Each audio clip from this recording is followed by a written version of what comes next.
You saying, I'm not a communist, I hate communists, is not going to change that dynamic. It's so dumb. Pete Buttigieg, I can't believe I'm saying this, said it best in 2019. They're going to call you a communist anyway. Just point to things that actually help people. That's what he said. He was right. They're going to call you a communist anyway.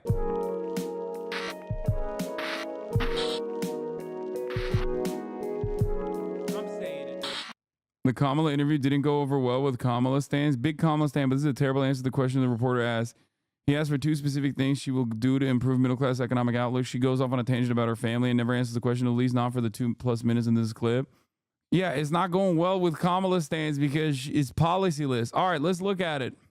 Kamala Harris earlier today gave an interview to a single sit-down interview to local Philadelphia Action News. Okay, how is it policy-less? She literally outlined policies. Oh my god, Libophonics, dial it back, please. Okay. Okay, wonderful. Good. Awesome. Madam Vice President, pleasure to meet you. Thanks for your time today. Our audience appreciates your time as well. Of course. As you know, we're sitting here in a state and arguably in front of an audience that 54 days from now could decide the outcome of this presidential election. Yeah. You hear it more than I do. People want to know more about you and about your specific plans. At the debate the other night, you talked about creating an opportunity economy.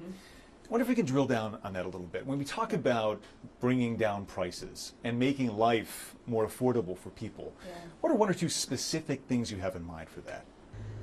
Well, I'll start with this. I grew up a middle-class kid. My mother raised my sister and me. She worked very hard. She was able to finally save up enough money to buy our first house when I was a teenager. I grew up in a community of hardworking people, you know, construction workers and nurses and teachers. And I try to explain to some people who may not have had the same experience, you know, but a lot of people will relate to this. You know, I grew up in a neighborhood of folks who were very proud of their lawn, you know, and I was raised to believe and to know that all people deserve dignity, and that we as Americans have a beautiful character. You know, we have ambitions and aspirations. This reads as like too, maybe not as bad as like Hillary Clinton in general, but like too much space, too much filler. This is harder than a goddamn Toei filler episode because they caught up to the original manga type shit. You know what I mean? Anyway, you have an economy of words. You have a finite amount of time. If you are seemingly running out the clock, people are going to get annoyed. And dreams, but not everyone necessarily has access to the resources that can help them fuel those dreams and ambitions. So when I talk about building an opportunity economy, it is very much with the mind of investing in the ambitions and aspirations and the incredible work ethic of the American people, and creating opportunity for people, for example, to start a small business. My mother, you know, worked long hours, and our neighbor helped raise us. We used to call her, I still call her, our second mother. She was a small business owner. I love our small business owners. I learned who they are from my childhood, and she was... I will once again ask the question, what do you think is the larger number of voters in totality? People who own small businesses, people who want to start small businesses, or people who work for small businesses, or just work in general? Before you say, oh, this is for Philadelphia, that same principle holds in Philadelphia as well, okay? Pennsylvania is not like, you know, outside of the bounds of reality where there's just magically more small business owners and small business owners and people who want to start small businesses than actual people who currently have issues with the economy, okay? Not everyone can be a small business owner. Why don't they get that? It's just silly. Wouldn't this be better if she framed it as supporting small businesses will create jobs and help employees make more money? Not necessarily true, but wouldn't that sound better? No. What she should do is say, we want to expand social safety nets in this country to help American workers who have for far too long been sold out by both parties. Okay. This will also obviously improve the standing of small businesses and the American industrial force as a power player in the global economy.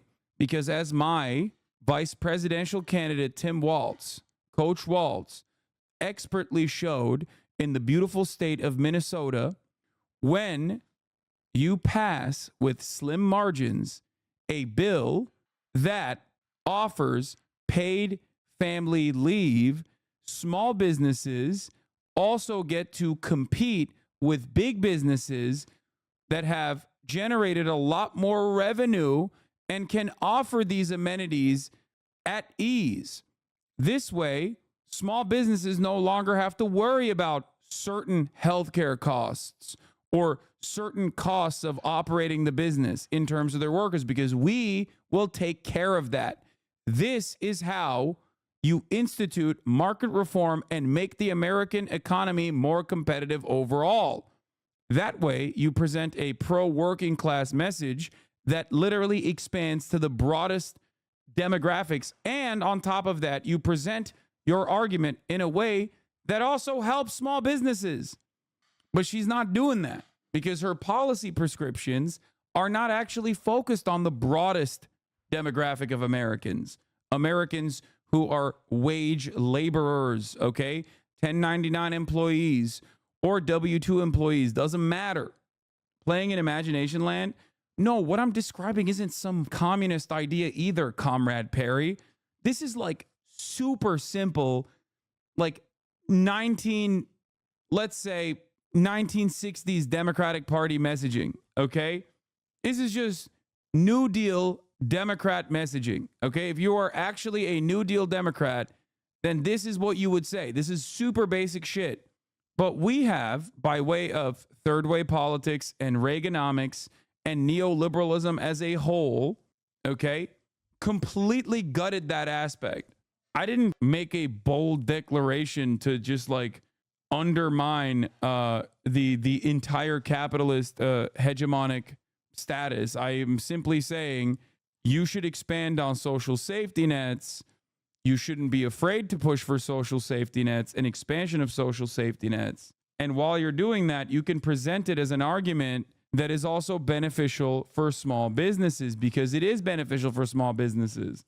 The problem with your thinking that our small businesses owners are simply our swing voters and working class people are already voting Democratic. No, you just made that up. You made that up. You made that up in your mind. You're saying small business voters or owners are swing voters. And what you're trying to say as swing voters is you're trying to say that they're right wing. Okay? They're right wing, but with a proclivity to vote for the liberal. Okay? What does that mean? What does a swing voter mean in the way that you're trying to use it? I also said that messaging around small businesses by pushing for policies that help everyone and then saying this also helps small businesses still arrives at the same point, that is pro small business. Interesting that favorite centrist pollster Blueprint, I think, not Blueprinty, found that 3 worst messages from the Harris on the night were 1, how great the border security bill was, 2, the tax deduction for small businesses, and 3, the vow to not ban fracking. I rest my case. I rest my case. Here is the empirical evidence to show exactly what I'm telling you. When I tell you when it's happening in the moment, it's a prediction. This is no longer a prediction. This is just a fact. Okay?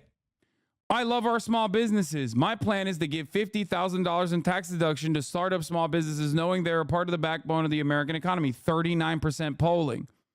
I will not ban fracking. 31%. The United States Congress, including some of the most conservative members of the United States, came up with a border security bill, which I supported, 42%. Let's look at some other ones. We need a president who actually brings up values in a perspective that is about lifting people up and not beating people down. Great message. Great message. It's not policy, but it actually shows the clear-cut differences between Donald Trump and herself. I do believe that the vast majority of us know we have so much more in common than what separates us, and we don't want this kind of approach that is constantly trying to divide us, especially by race. We see in each other a friend, a neighbor. We don't want a leader who's constantly trying to have Americans point fingers at each other. Great message. Things that I've also said about like shitting on your neighbors. That's what Donald Trump wants. Donald Trump wants you to be afraid of your neighbors when talking about migrants. I've talked with women around our country. Of course, the abortion one was incredibly solid as well. Now, let's get to actual policy. Since I've been vice president, we have capped the cost of prescription medication for seniors at $2,000 a year. And when I am president, we will do that for all people. Healthcare should be a right and not just the privilege of those who can afford it. And the plan has to be to strengthen the Affordable Care Act, not get rid of it. 58%. Interesting. So when I yell from the rooftops about how you should at least talk about expanding Medicare to Medicare eligibility to 55 years old to capture an entire group of high propensity voters with a policy measure that isn't even bold at all, turns out not necessarily a bad thing. I will be president. I will protect our fundamental rights and including our freedoms for a woman to make decisions about her own body. I really think, like you said, they're scared of Republicans, man, not like Obama doing it and lost it. So why are Dems more scared to be progressive when it's clearly on paper popular? It's not that they're scared of Republicans. It's that they're scared of their donors. That's it. It's not because the public demanded Joe Biden drop out. It was the donors that demanded Joe Biden drop out. And Nancy Pelosi responded to the donor pressure, not necessarily the public pressure. I just talked to my mom, and Frame Waltz's free school meals is saving people money because middle-income families don't have to spend money on their children's lunches during the school year. Yup. Anyway. Where's the lethal fighting force? You said it's decently popular. Oh, is this the one? I believe in what we can do together that is about sustaining America's standing in the world and ensuring we have the respect so that we rightly deserve, including respecting our military and ensuring we have the most lethal fighting force in the world. Ugh, gross. How much you want to bet if she, look, there's no counterfactual here, but if she probably took that out of that equation, the lethal part of it, she probably would get a stronger point on this message too. I didn't even hear the lethal fighting force part though in her conversation that night. 51% means it's not popular. It's pretty popular. You have to also look at what's the most popular here though. I think I will not divide us, but I will bring us together. And Donald Trump is actually doing the unnecessary divisive rhetoric is not necessarily a bad thing. Okay. Especially if you're going to talk about it expertly in terms of immigration, but you also need to call that out a little bit more. Anyway. Interesting, most effective, the classic bring us together bipartisan pablum. Not surprising, also not too surprising that fracking is last. That's directed almost entirely at PA, the only swing state that has a lot of it, and most people aren't starting a small business. Majority of PA voters want it phased out or banned, and that's been consistent for about 4 years. Yeah. Energy and immigration are tough issues for Democrats, says Blueprint, the centrist pollster, responding. The most persuasive proactive messages typically come from Democrat strengths, e.g. healthcare and abortion. However, taking more moderate stances on these issues and concrete policy change can dramatically reduce the surface of attacks from Republicans. Yeah, it doesn't matter because obviously it doesn't play that well. It doesn't play that well at all. Yeah. They've been calling Kamala Harris a communist, dude. They've been calling her Communist Harris. Comrade Harris. It doesn't change anything. You saying, I'm not a communist, I hate communists, is not going to change that dynamic. These people think you're a pedophile vampire, okay? It's ridiculous. It's completely ridiculous. It's so dumb.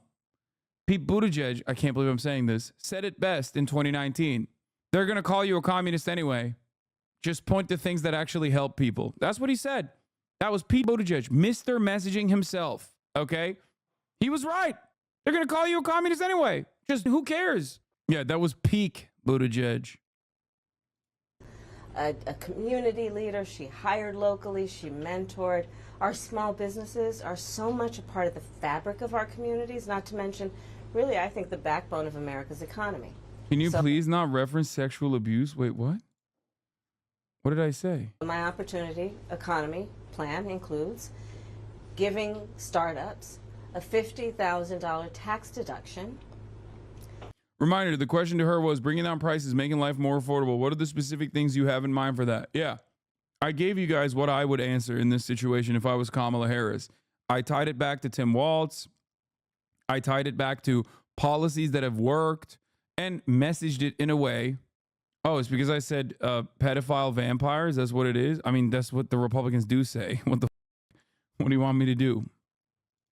To start their small business. It used to be $5,000. Nobody can start a small business with $5,000.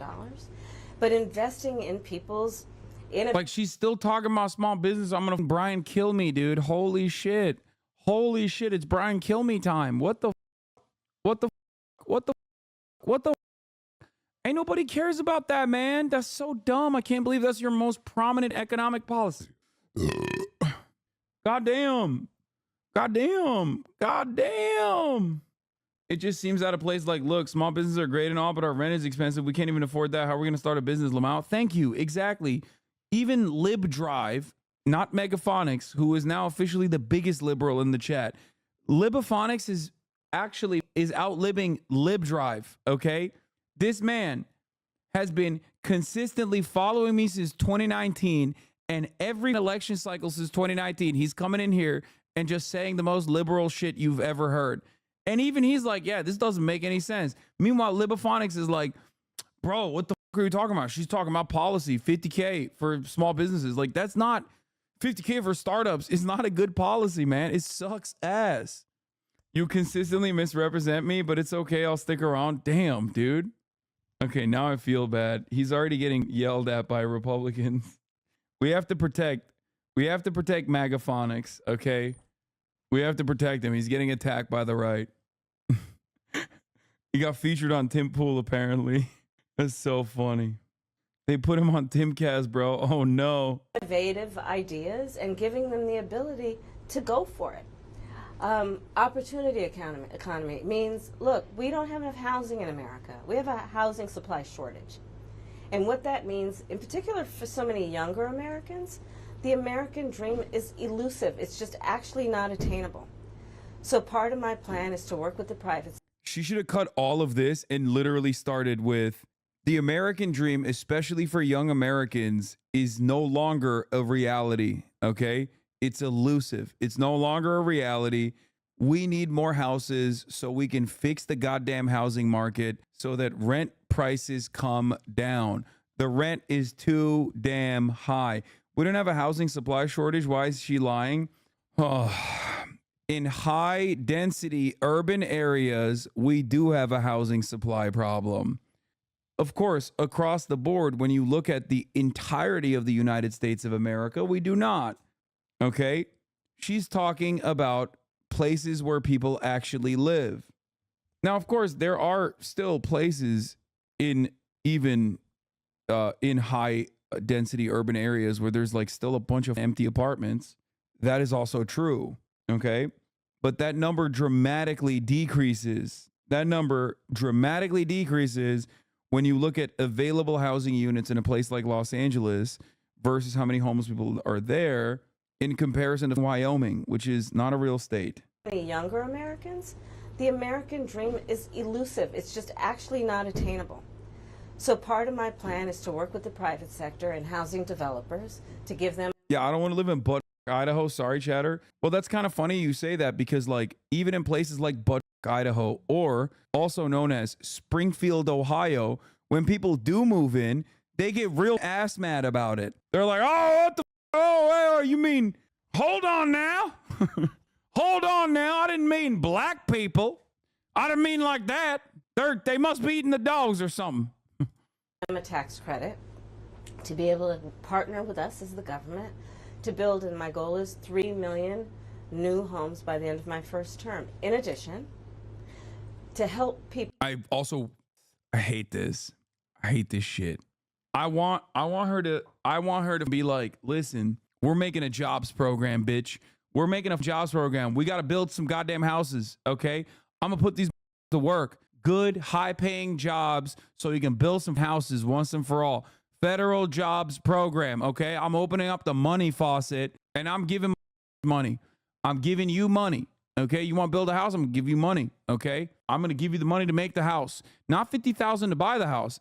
I'm doing a federal jobs program. We're building housing units, 3 million of them. You're writing Kamala fanfic, bro. She's never going to say this. I know she's not. I'm just telling you how sick it would be if she did. People who just want to get their foot in the door, literally, And so giving first-time home buyers a $25,000 down payment assistance to be able to just get in the door, and then they will do the work that they need to do to save and to pay that mortgage and to build wealth for themselves and their family. These are some examples of what I mean when I talk about an opportunity economy, and a lot of it has to do with just the community I was raised in and the people that I admired, who work hard, and deserve to have, their dreams fulfilled because they're prepared to work for it. She has still yet to talk about the $6 she's going to give every American taxpayer so they can avoid the top of the hour ad break, which is, in my opinion, kind of up. I thought the Hasanabi voter block was a very important constituency of 28,000 voters in the state of Pennsylvania, specifically in Erie Township or Erie County. Okay. And we are all undecided voters deciding whether or not we're going to vote for Kamala Harris or the couch. Okay. And there has been no movement on this front at all. Here's the 3-minute ad break now. You talked at the debate and at previous appearances about turning the page on the past. And in fact, here today in Johnstown, you're talking about a new way forward. Yeah. I think some people have a question, given maybe your current role as Vice President of the United States, how different you are from Joe Biden. And so I wonder if there are one or two spots, policy areas or approaches where you would say, I'm a different person. Well, I'm obviously not Joe Biden.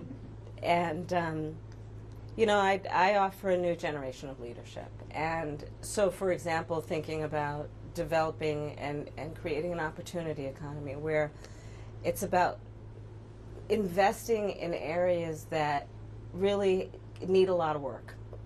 And maybe focusing on, again, the aspirations and the dreams, but also just recognizing that at this moment in time, some of the stuff we could take for granted years ago, we can't take for granted anymore. For example, another plan that I have that is a new approach is to expand the child tax credit to $6,000 for young families for the first year of their child's life, because that is obviously a very critical stage of development of a child. And a lot of young parents need the help to buy a car seat or. This is actually a really, really great graph that a chatter brought forward that actually kind of corresponds to the point I'm making in terms of like housing availability, like vacant units versus homelessness. So if you look at like the top 20 cities where you have the highest ratio of vacant homes to people experiencing homelessness, number 1 is Detroit. Number 2 is Syracuse, New York. Number 3 is St. Louis. Okay. Number 4 is Lakeland, Florida. Now, when you look at this ratio of available units to homelessness, okay, you immediately recognize one thing, okay? Why is it ordered like that? I don't know. With the exception of Chicago, Illinois, okay, a lot of these places are places where like industry is left. There used to be life there. There used to be a city there. There used to actively be people living there. Okay. But it's no longer like a very densely populated area. And there's still a shit ton of homelessness there, even though there is a lot of vacant properties. But when you recognize like places like Los Angeles, California don't have that same level of readily available housing in comparison to the number of homeless people. That is 1, because there's a shit ton of homeless people, and 2, not as much readily available vacant housing. So this is why I always say this is a two-parter. There's certain aspects that people immediately cast aside as like NIMBYism or whatever. That is true. There are vacant properties. There are far more vacant properties in this country than there are homeless people. Okay. But in terms of looking at high density urban areas, okay, there needs to be more readily available housing units. That's where a lot of the homelessness happens. And a big part of the reason why there's a lot of homelessness there is a direct consequence of not having higher density housing available. Okay. That's it.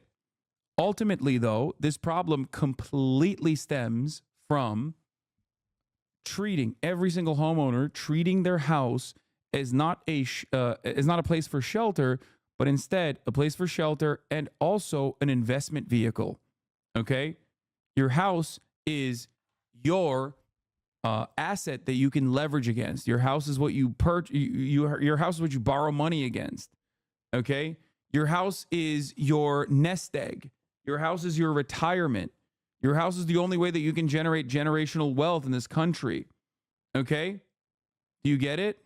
That is part of the reason why big businesses have been able to completely capture this marketplace, overtake it, and use many of the policies that have been implemented for years and years in an effort to make it easier to purchase a home and keep that home into a system that is fundamentally broken.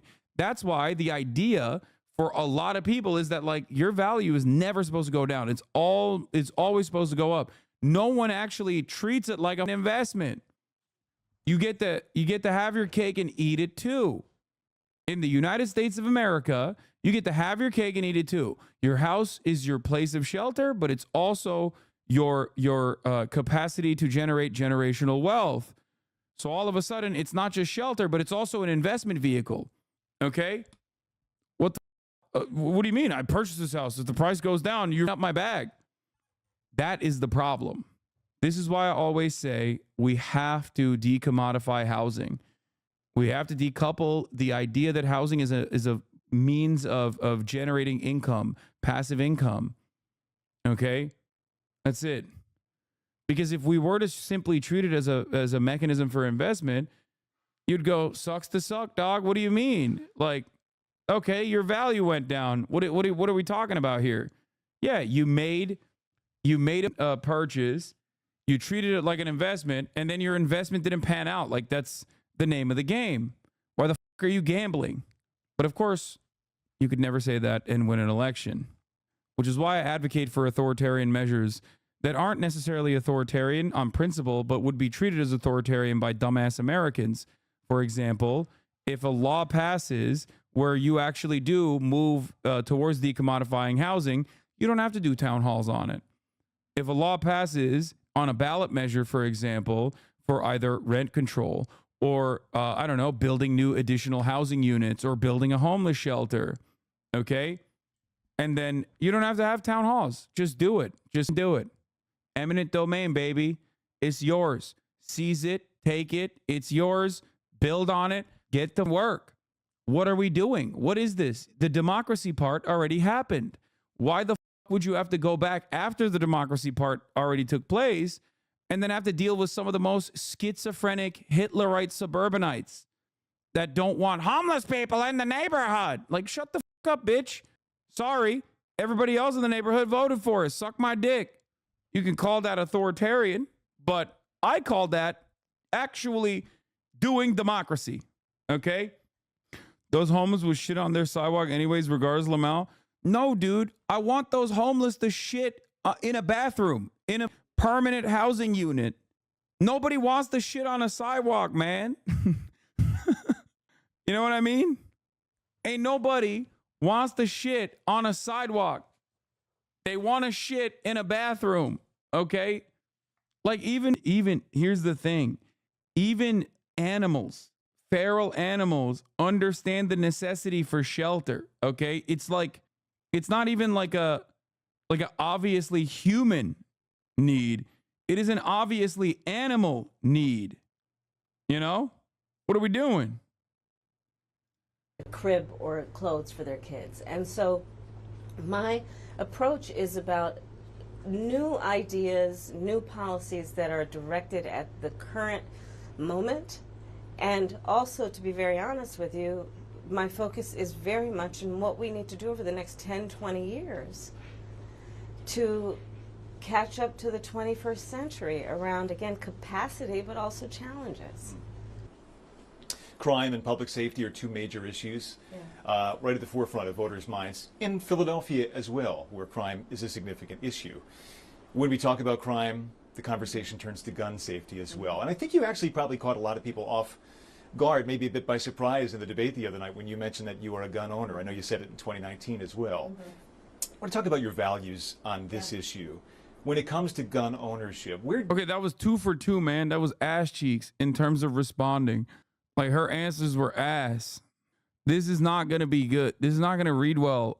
Chatters, stop hallucinating a random, like, undecided person. Okay? If you're watching Hasan on the weekend, kill yourself. Chatter, do we need to do a welfare check on you? Are you okay? Dog, you're watching Hasan on the weekend. Are you okay? Chatter's like, this is my cry for help. do you draw the line in America on gun ownership and gun use? Well, like you said, Brian, I am a gun owner, and Tim Walz, my running mate, is also a gun owner. We're not taking anybody's guns away. I support the Second Amendment, and I support reasonable gun safety laws. Part of my approach to this is I was a career prosecutor for most of my career. I have personally prosecuted homicide cases. I have personally looked at autopsies. I have personally seen what assault weapons do to the human body. Dixardo posted there, who are you watching this weekend tweet they usually do. Guess this chatter took it personally that you were listening to the tweet. Oh, God, I hate it. I hate it when Dixardo mentions my name because it just like brings the crazies in here so aggressively. And so I feel very strongly that it is consistent with the Second Amendment and your right to own a gun to also say we need an assault weapons ban. They're literally tools of war. They were literally designed to kill a lot of human beings quickly. I say we need universal background checks. The majority of NRA members support that. Why? Because it's just reasonable. You just might want to know before someone can buy a lethal weapon if they've been found by a court to be a danger to themselves or others. This is like probably the strongest she is on all 3 of the questions so far. Again, not enough Riz, but she's right. You just might want to know. 2 final questions, if I might. Sure. On the appeal of the man you were running against, as you drove here today, you likely saw a lot of Trump signs. Mm-hmm.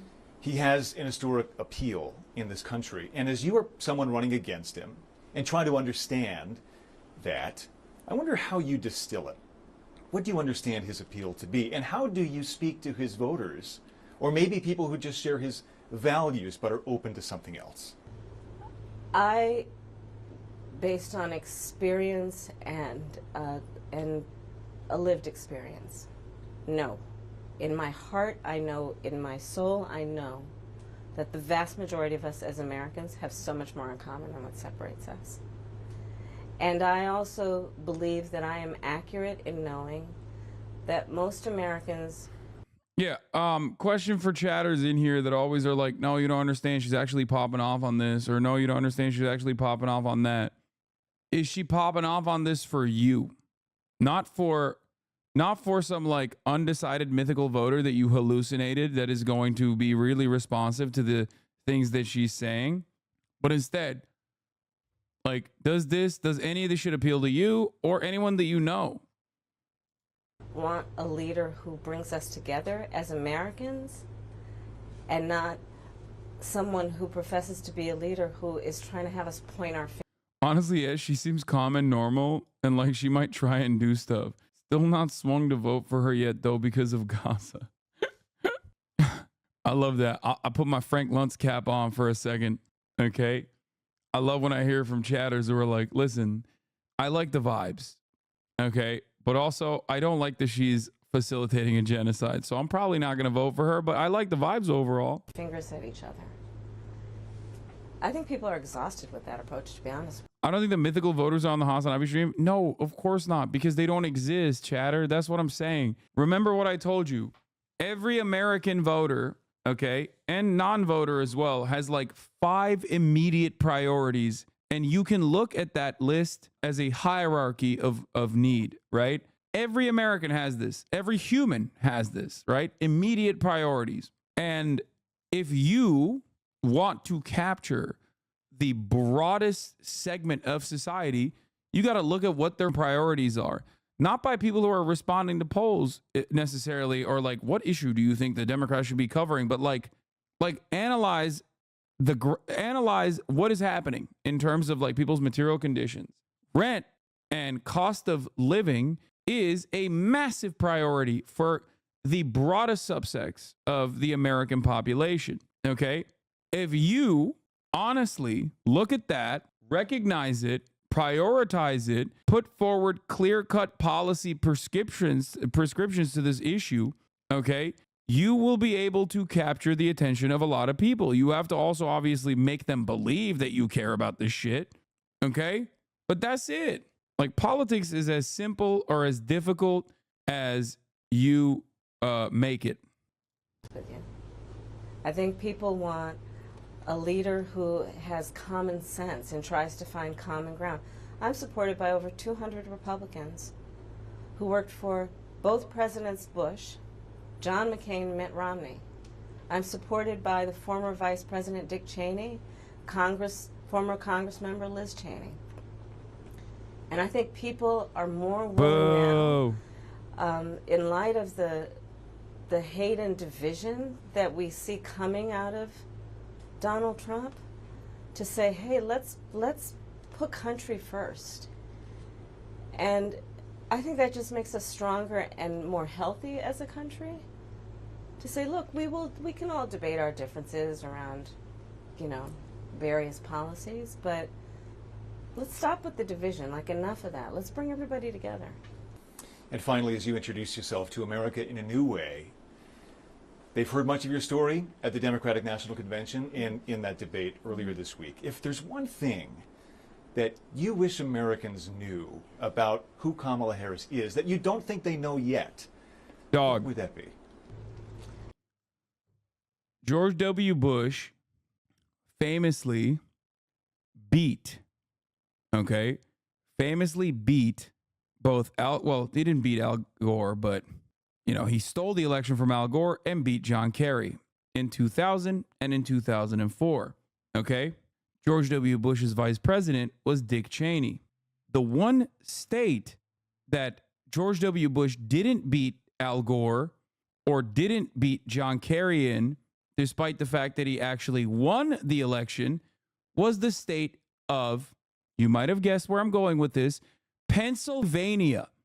Okay. Not Transylvania, Pennsylvania. Okay. PA. You are talking to Philadelphians and Pennsylvanians. Okay. That's who you're talking to with this. That's who you are talking to with this conversation.